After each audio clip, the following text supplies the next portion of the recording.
YouTube. Let me turn the music down. So I try not to drive off the road.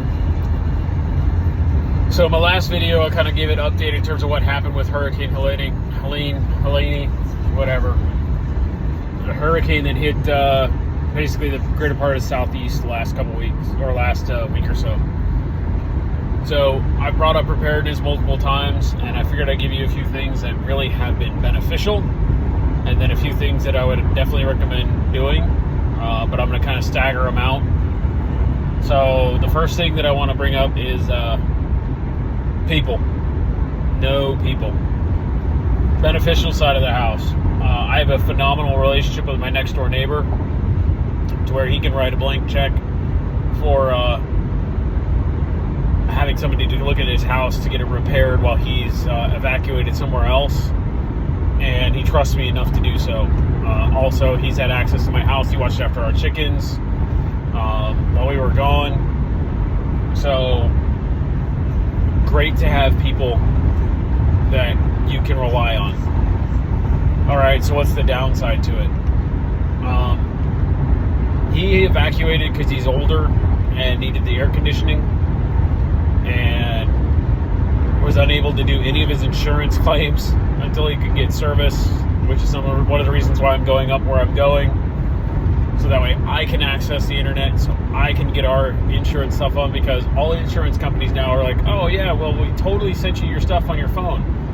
I can't check my phone. It does not work to download anything.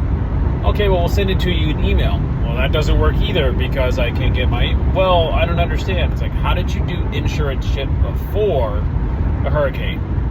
Or before modern technology happened? Huh, interesting. But I digress.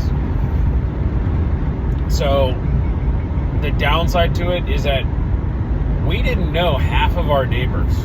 Actually, I would argue that I only knew about 3 or 4 of my neighbors in my little area. And I've never spoken to them before the last 24, 48 hours. What a shame. What an absolute shame.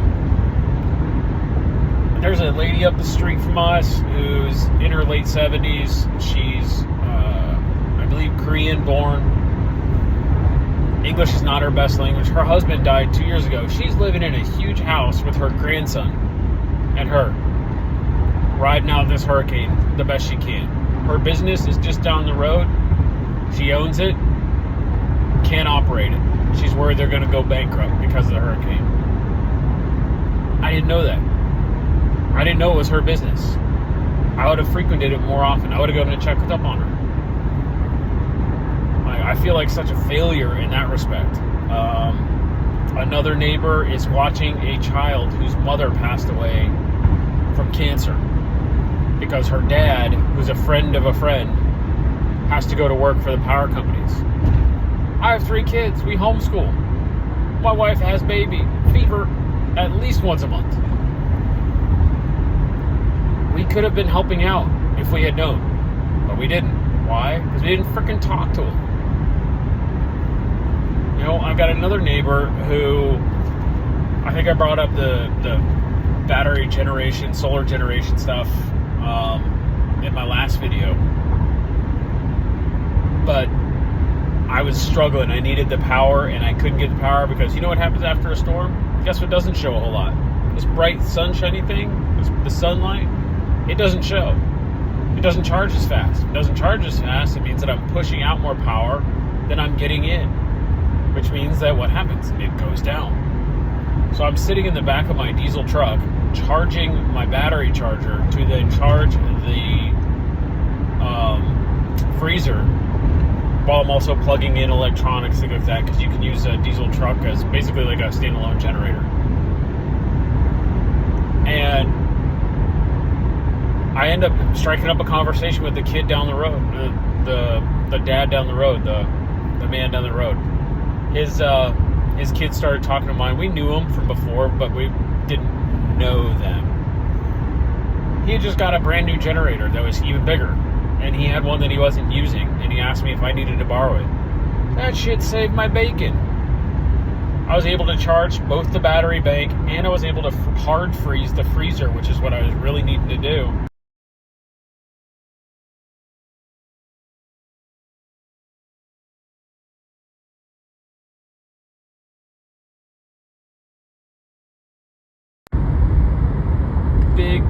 big things, right? Like I could get all the rest of the other stuff and charge everything up. Sorry, I'm getting a emergency notification from Georgia Emergency Management Agency and Homeland Security Agency on the big fire for the biolab. Don't worry, the chemical plume is fine. You'll be fine.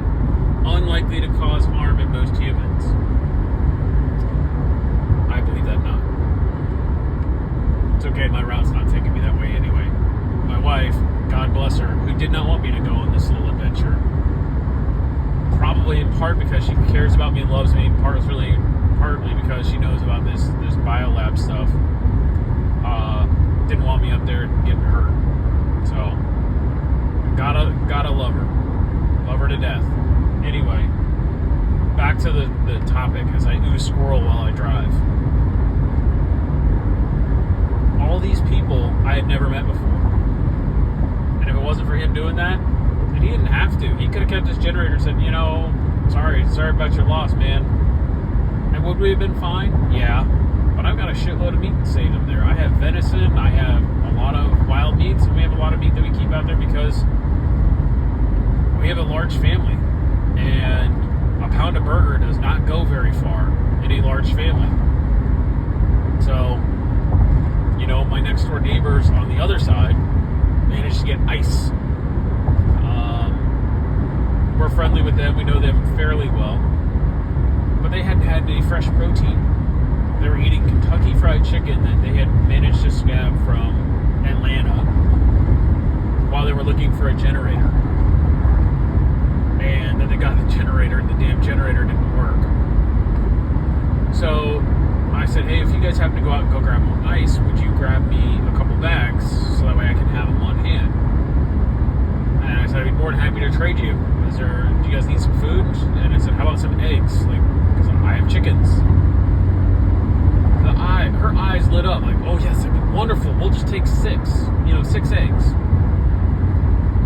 don't know about you, but I have growing kids. If they each eat 2 eggs a piece, that is over 6 eggs. If I eat, I'm looking at 9. If my wife, myself, the dog, and the kids eat, we're looking at a full dozen. So when I cooked up 13 eggs, I boiled them because they don't have a way to cook things. You would have thought that it was Christmas. And then she came back an hour later, and she had 2 bags of ice just for us. She went out special to go get more ice for her as well as for us. Where the hell were these people before? They were always there. I knew them. I knew of them. I knew that they existed. Somebody had to go in and out of those houses. Somebody had to mow the lawn. But the biggest failure I think so far that I've seen is and my wife pointed perfectly. We were talking to a friend of ours. This no person's an island. I thought it was. Could we have done it by ourselves? 100%. We could have done it all by ourselves, locked the doors, closed the gates. We would have lost some food, but whatever. We would have been fine. But shit, you would not believe the happiness of driving or walking up the road. We're taking the dog out for a good loop. And we're walking up the road, and our neighbor pops out, and I said, she's just saying how much she'd really like a cup of coffee. Being able to boil water and put some Nescafe instant coffee in a thermos and bring her hot coffee, to watch her just sit on her porch.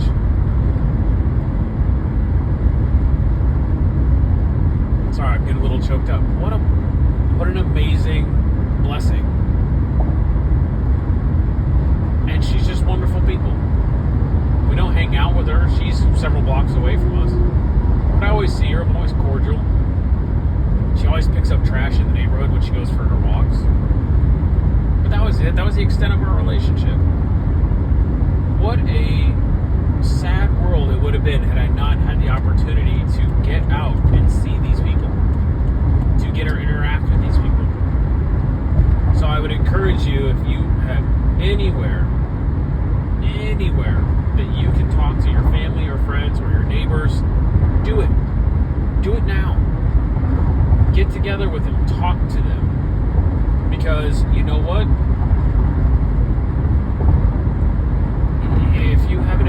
is, our neighborhood is coming together.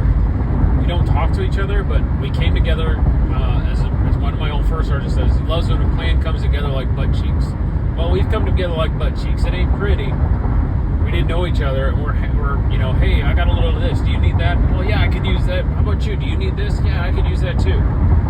We got a lot of that going on. But the fact that we're coming together the way we are is fantastic. And I just think that I would highly encourage you to build this stuff beforehand, because God forbid anything worse than this happens. Let's say it does become an attack. Let's say we have World War III. We'll just make that our worst case scenario. I'd really like to know if these people can shoot. I'd really like to know who can stitch, who can sew clothes, who's really good at wiring. I have one of my neighbors, the one who loaned me the generator for a while, knows how to fix generators.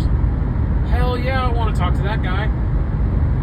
Well, he obviously has mechanically inclined. I want to know all about that guy. I do a whole lot of my own little stuff, like reloading and shooting and things like that. He doesn't have a firearm, or at least not a rifle anyway. He's like, well, I've been thinking about getting one. I'm like, brother, if things happen based off of his military past, I got you covered, son. Come on down to my house.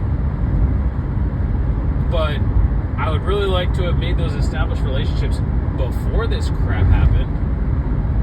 Anyway, stand by for future videos on other things that I did well. Please, please, please share this to people who you want to get back on board. And I beg of you, don't make the mistakes I did. Go out and meet your neighbors. Build a neighborhood watch, community watch. I used to be like, no, you don't need it. Horse shit. As somebody who's like, I'm a rugged individualist and I will live out on my own in the middle of the woods forever. Yeah, no, you need people. I can't stay awake 24 hours a day to protect my house, to clean, to do laundry, to cook, to make sure the power generation's going, to check after the livestock. I can't do it all. So, get yourself some people.